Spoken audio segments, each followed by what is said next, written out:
Welcome in, ladies and gentlemen, to another edition of the Bengal Tiger Podcast. I am Billy Embody, flying solo for just a second here on the Bengal Tiger Podcast because first, wanted to remind you guys to head over to thebengaltiger.com and subscribe for just $1.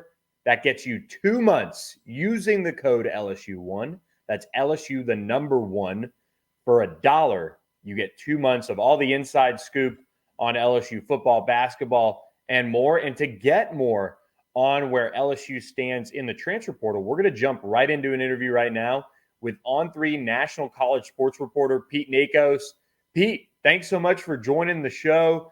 Look, this is that busy time of year for you in the transfer portal window. It is now closed for football. We'll still see some guys pop up in the portal, of course, but what's this time of year like for you? A lot of coffee, Billy. A lot of try to stay hydrated, drink a lot of water, and the phone has to always be charged. It's such a wild time in college football, and revenue sharing is right on the doorstep. NIL is in play. What's the process for you when you're trying to diagnose some of these recruitments and figure out what's real, what's not, what numbers are legitimate, and what other is just smoke? Yeah, it's I'm not gonna name names, but like one school was like, this defensive lineman asked for like mid-7 figures, and I was like, that's just not accurate because we all know here that like defensive tackles right now are going for about 500,000 to 800,000. I really would be surprised if a school put a $2 million offer on the table. But bouncing off of that, I think right now that it's really, Billy, you've done this longer than me, but it almost feels like it was easier previously to try to figure out where a kid was going to go, like close to home. Maybe the visit just went really well. Like now you look at it and the visit has to go well. The family's got to like the school.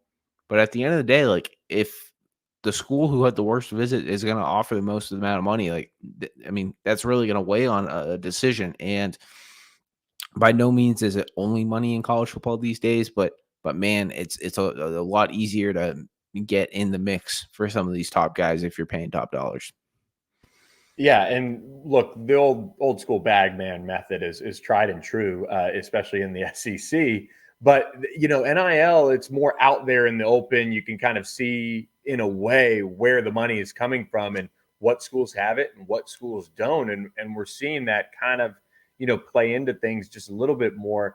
But there is that aspect of, well, you don't have to quietly assemble it and make it all happen with Right. the old school method. It's out there, so it's a little bit more attainable for some schools. And for LSU fans, they're really hoping that $2 million offer that you mentioned is from them for a defensive tackle. We know it's not, unfortunately, for LSU right now, but they are after two of the best defensive tackles in the transfer portal in the spring window. And that's really what I wanted to bring you in to talk about, is they're now in decision-making mode for the most part. We're talking about TCU defensive lineman Dominic Williams and Michigan State transfer defensive lineman Simeon Barrow. Let's start with Dominic Williams, who is wrapping up an LSU visit as we're recording this. They're headed to the airport as of this recording. He is the top dog, you could argue, at the defensive tackle position in the transfer portal. And LSU did a really nice job getting this last visit before he's going to make his final decision on Thursday, from what I'm told. What are you hearing about this recruitment? And this is one that's played out over the last week or so. This has been one of the tougher ones to track. He started it all off by going to Oklahoma for their spring game. Heard that went really well. Then went to Texas, where I was told he had a phenomenal visit. And Billy, we're not going to keep secrets here. Texas has one of the top NIL collectives in the country. So I think that's really notable. And then from there, he goes to Missouri. Have heard the Missouri visit may have not really knocked his socks off the way some others have, and then he rounds it off at LSU. And I mean, LSU got the last visit. That said a lot from the beginning, but then as you reported earlier today on the Bengal Tiger, right, he extended the visit, spent some more time in Baton Rouge today, and I really like where LSU sits. The one thing that's a little tough about this one is, you're right, I think he's going to commit on Thursday. I think he's going to take today to really sit down and make some decisions. I know Oklahoma and Texas want to try to get in home with him. Do they do that? It's really down to those three, though, as we speak. He started 27 games over the first 2 seasons of college football, was a key piece to that TCU run to the national championship. He's a big force in the middle. When you draw up defensive tackles and they enter the transfer portal, Dominic Williams is right up that alley, especially when it comes to spring guys, because the market is, I would call it pretty good for the spring for defensive tackles, but still you're looking at the guy. I think it's Dominic Williams, and for LSU, the need for him to come in is so important. And they're trying to obviously throw everything they can at him. We know Texas has those deep pocketbooks, but that's the hard part about this one is he's got 2 years remaining. He doesn't have a chance to play college football with his younger brother, who's just picked up an offer from Oklahoma. But this is all about who can develop him while also weighing the fact that he can make a sizable chunk of change doing it as well. And, I bouncing off a little bit about like why he's one of the top guys in the portal. Like you look at the rest of the guys out there and they've all had outstanding careers, but Dominic Williams he was the Big 12 freshman of the year. I mean, he's proven it again and again that he can play at a top level. And you go back to his freshman season, that's when TCU went on that run in the college football playoff and had that Cinderella-esque season. And I think he played against some really good competition and showed out. And I think that is why an LSU, for example, and then a Texas and Oklahoma want him so bad, is they know that he can come in and be an impact player right away. And I mean, Simeon Barrow and Derek Harmon are really good, but I think that Dominic Williams is maybe a little bit more of a impact player than those guys. And that is why it's turned into such a fight to get him. The one last thing I'll mention about him is I think that either way, right, no matter what, he's going to play in the SEC. And I think that's what really matters the most. Now I think playing on the biggest stage also matters. And as you know, right, the three schools we're talking about are probably three of the brightest lights the SEC can offer. Any feeling on which way it ends up? I mean, break the hearts or make their days on the pod. We're not going to hold you to it, but what's kind of your feeling right now? Because, you and I talked off air about this one. We know the deep pocket books, and they can really make that big of a difference in the end when you're leaving so much money on the table potentially to go elsewhere. But LSU looks like it's done a really good job recruiting him at the same time. I don't have a full read on this. Like I've been trying to make some phone calls. I've been trying to send some texts. I know you and I feel the same way. Like I really want to lean to LSU right now because of just how well this visit went. And I think I was even told by someone or on social media that LSU may be a dream school for him.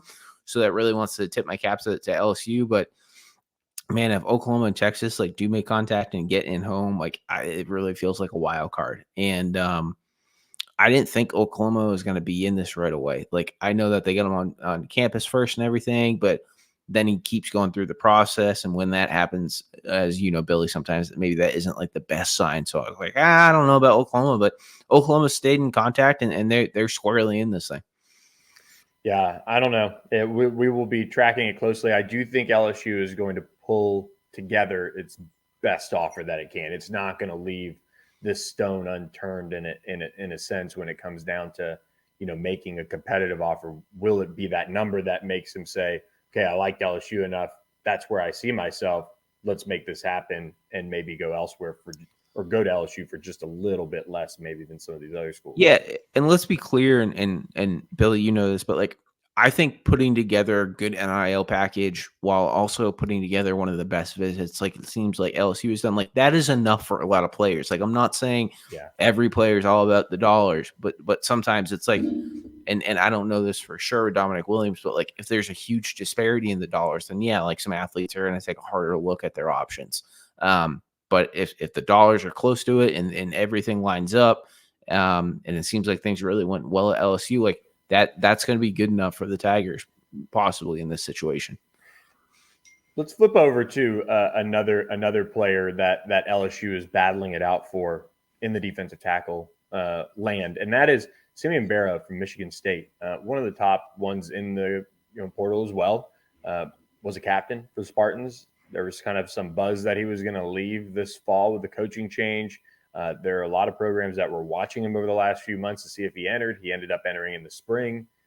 He would be a really, really good addition if LSU can push this one across the finish line. And if they're, in my opinion, I know they're battling once again one of the top pocketbooks in Miami, but I think they've got a chance to put together something very competitive like they're doing with Dominic Williams. Yeah, I really like where LSU sits in this one, right? They got the first visit. He also went to Missouri. No, he didn't go to Missouri. I'm sorry. My defensive tackles are blended together. But he also just finished up a visit at Miami. I was told the Miami visit went really well. I also think that LSU is still really in this. The one to watch here with Simeon Barrow is, does he go on another visit? It could be a Florida State. It could be a Texas if they miss out on Dominic Williams. We'll have to see. I think that there's a chance, though, that he shuts this down and makes a decision this week. Yeah, Florida State was in on one of Miami's transfers and ended up missing out there on the defensive tackle side of things. And so they're making that big push to try to get him on campus. It seems like he's going to maybe make his decision, but we'll see what he does. I mean, started 10 games each of the last 3 years, had 36 tackles, 5.5 tackles for loss, 3.5 sacks last season, also blocked 2 kicks. When you look at guys that can impact a team very quickly, it's addressing the defensive tackle position. And with LSU, they need a guy like Simeon Barrow or Dominic Williams. And for Simeon Barrow, I mean, he's a pretty mature guy. He's got some ties to the LSU staff. Bo Davis coached one of his mentors at Michigan State, and the staff has been high on him pretty quickly from when he entered the portal. What's your feeling on what Simeon Barrow really likes about LSU overall? I think that what LSU offers Simeon Barrow is the opportunity to play in the SEC. And I think that I know like a lot of LSU fans like know like that the SEC is the norm and everything, but you look at it like he's put together a really good career at Michigan State, but obviously the goal for Simeon Barrow at the end of the day is to play in the NFL. And if he can put together a really good season in the SEC and get developed, I really think that that LSU makes a lot of sense, and that's not a shot at Miami. But I really think that the SEC can offer a lot. When it comes to LSU's approach, I mean, they knew they needed to address the defensive tackle position, and they're hoping to do that. They're also looking for best available. I mean, they've been linked to a wide receiver here or there. They've been linked to kicking the tires on some other players. But one player that you broke the news on that LSU is now at least in the mix for, and that is Wake Forest transfer defensive back Deshaun Jones, who's picked up SEC and Big Ten interest since entering the transfer portal. Give us the latest on Deshaun Jones and how could he factor into LSU's roster makeup next year potentially? Yeah, really, really talented quarterback. Had 3 interceptions, led Wake Forest. So he is going to take a visit to Alabama this weekend. He's also been in touch with the likes of Mississippi State, Ole Miss, LSU, and a few other big hitters, including Michigan. Obviously, like Alabama's getting the first visit. I think that says a lot, but Deshaun Jones has experience. And as you know, Billy, I think LSU really wants to address that quarterback position. So I think that he's going to have a slew of options, and I think LSU is one of the first to reach out. So like where they're at this moment. With the defensive tackle spot this spring, it was a good haul of options and guys that still entered as the portal has been closing. For the cornerback room, I feel like this is a spring that we've seen a late push of talent entering the portal, which means it could just be getting going in terms of recruiting these guys. What's your take on the differences between the two positionally, at least in the spring window? Yeah, I think that it's funny, like linebacker, defensive tackle, and cornerback were all 3 positions that, like I was told in early April, like a lot of programs are going to need to evaluate and add talent. And you're right, the cornerback position has not been very deep these last couple of weeks. And then we saw kind of a mad rush yesterday. I think Deshaun's probably one of the better ones. The Arizona cornerback Takario Davis withdrew last night from the portal. That's pretty big news. I know he had been in touch with quite a number of SEC and Big Ten teams.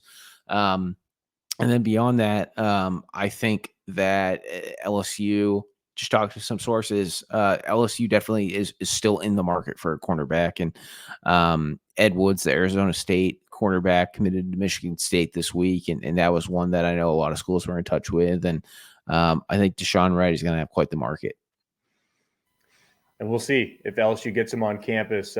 Pete, the time is winding down. I hope you get a chance to relax at the end of this week and take a load off, because you've been carrying the torch, handling the transfer portal for On3. So make sure everybody, you give him a follow. Pete Nakos, at Pete Nakos _ on Twitter or X, or whatever you want to call it. Pete, thanks so much for stopping in. You bet. Thanks so much, Billy. And there he goes. Pete Nakos, On3, stopping in on the Bengal Tiger Podcast to assess where things stand. And look, he and I are fairly in lockstep on what we're hearing on LSU with these defensive tackles. And it's a pivotal moment for LSU when it comes to the transfer portal, and finishing with one of these two impact defensive tackles. It can really revamp really where this defense could head if they are able to address this position in particular with an impact player. And, you know, LSU getting the last visit on Dominic Williams is nice. Simeon Barrow, they've been able to stick with him and keep chipping away at him and trying to find a way to get him on board. But, you know, this is what I was saying with the late additions to the portal and how LSU could still address them. We've talked about CJ West, the Kent State transfer, before on the Bengal Tiger, which if you don't subscribe for $1 for 2 months using code LSU1. It's a party on there for the most part these days. But LSU is still in the mix for CJ West, who is probably going to be an August enrollee. But when you need defensive tackles, you need defensive tackles. And when one enters in your backyard like ULM's Aiden Huntington, LSU is going to take a look at him. He was a first-team All-Sun Belt selection this past season. And look, the focus is on Dominic Williams and Simeon Barrow, but they need to address this position. And so you look at what he's been able to do on the field for ULM, and it's impressive. And, you know, whenever you're looking at all-conference players and bringing them in, this is the type of guy you want, about 6'1", 281, so kind of reminds you of a Makai Wingo type of player. But this season he played in 12 games, made 63 total tackles, 16 of which went for tackles for loss, 8.5 sacks, 2 pass breakups, 3 forced fumbles. So a dominant showing from him this season for ULM. And that's another option to at least just file away, as well as others, which Shea Dixon covered on the Bengal Tiger in our transfer portal tracker scoop there. It's pinned to the board as of this recording. And LSU is going to kick the tires on defensive linemen all the way until the end, because we know they need to address them. And when I look at this team, and I talked about the defense and how they absolutely need to find ways to improve it, it starts with a defensive tackle. They've got young options at the cornerback position, but they want that veteran for a reason. And that's what they're trying to do here at the cornerback spot as well, with a guy like Deshaun Jones, who they're keeping in touch with. And we'll see. The transfer portal window closed at midnight last night on Tuesday, but guys still could filter in over the next, few days, really couple days, or 36 hours, depending on when you're listening to this, as compliance departments do have 48 hours to enter those names into the transfer portal and get those guys in there. And, Corey Raymond, he has built some contacts across the country, so I'm sure he's going to be kicking the tires on a veteran to bring into that group and help bolster it going forward in the 2024 season. If they can find a way to bring in an impact transfer defensive tackle, and then maybe they find a guy like an Aiden Huntington, or we talked about CJ West, a late ad, just that who can help you solidify the interior and help out a guy like Jacoby and Guillory, or give a Dominic McKinley some time. You've got Gio Paez coming in as well from Wisconsin, who started games for the Badgers this year. That interior being fixed could make or break where this defense can really go this fall, because they do have some pieces, but they also have some massive holes. That's what LSU is trying to address in this spring transfer portal window. So with the transfer portal window closed, LSU can still recruit players, of course. It seems like LSU got out of the woods without losing any surprises here late. And so their roster, as of this recording, looks to be intact, which is good. But they do have some holes to fill. They can continue to recruit these guys really all the way until the ad drop date this fall and look for options there. But for now, you are going to see the kind of that list now get solidified as far as who they're going to target. And we'll see that in the coming days, especially a guy like Deshaun Jones. He's visiting Alabama this weekend. Well, if he stretches his recruitment out, all of a sudden you're looking at mid to late May before he's making a decision for his next 2 seasons. So LSU, they've been able to bring in some key pieces. They've got some key holes that they still have to fill. We'll be tracking it all on the BengalTiger.com. While we let off with the football side of things, we're going to talk about basketball in just a brief moment as the Tigers picked up a major commitment for this upcoming season. But first, guys, want to remind you guys about our friend Andy Ludicky at myperfectfranchise.net.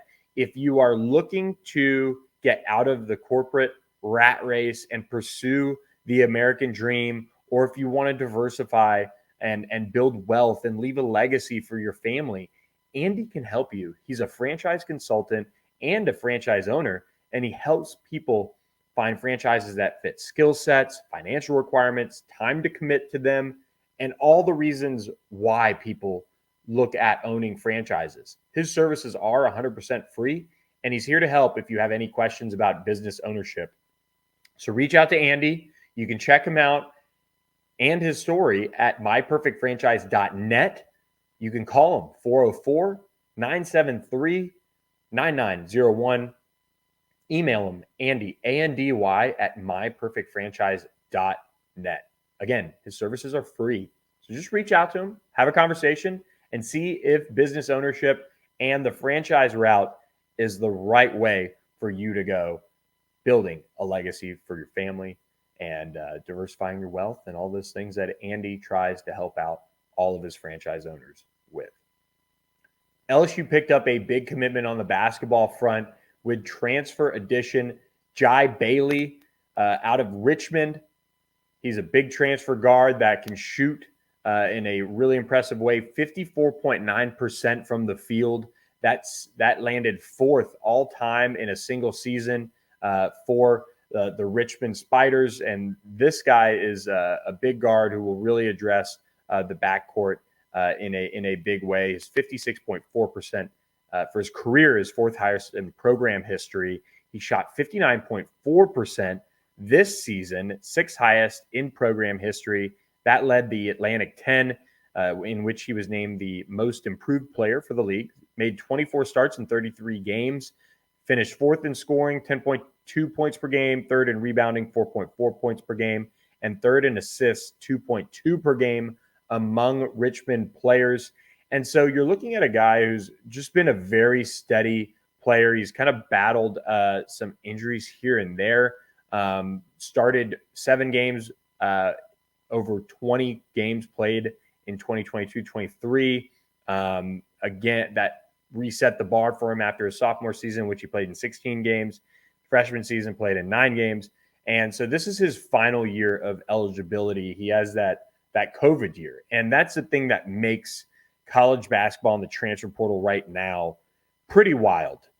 This is really, really interesting as college basketball is small time, in my opinion, compared to what football is doing in the transfer portal. Some of the numbers I'm hearing for some of the top players are just insane.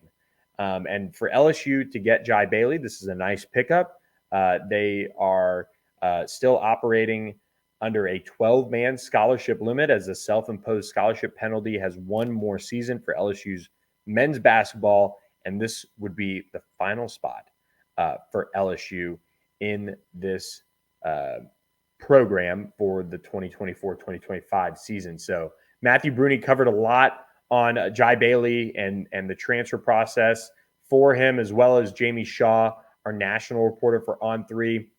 But did want to give you guys that update. Dji Bailey commits to LSU as a transfer, and the Tigers really now have their roster complete for the 2024-2025 season as they land Dji Bailey. As far as incoming guys go, Curtis Givens, one of the top point guards in the country, Robert Miller III, one of the top power forwards in the country, Victorious Miller, one of the top shooting guards in the country, all coming in this summer as high school additions, and Cam Carter from Kansas State and Jordan Sears as well, coming over from UT Martin to join the program. And so Matt McMahon and his staff continuing to address the roster. They now have 6 new players joining the Tigers for the 2024-2025 season. Just to recap, Carlos Stewart, Mwani Wilkinson among those transferring out. So for LSU, it is full steam ahead on this roster build. A lot of new faces for LSU this year, but some serious talent coming into Baton Rouge as well. So we'll be tracking it all for you guys at thebengaltiger.com. Hit the subscribe button to our YouTube channel or wherever you follow the podcast at. We'll be back at it with more of the guys jumping on the usual Bengal Tiger crew, talking the recruiting, talking team, all the things, but did want to bring on Portal Pete Nakos to address the transfer portal and where things stand. So I hope you guys enjoyed this edition of the Bengal Tiger Podcast. Code LSU1 for $1 for 2 months of thebengaltiger.com. So appreciate you guys listening to this edition of the podcast, and we will catch you guys next time with another edition.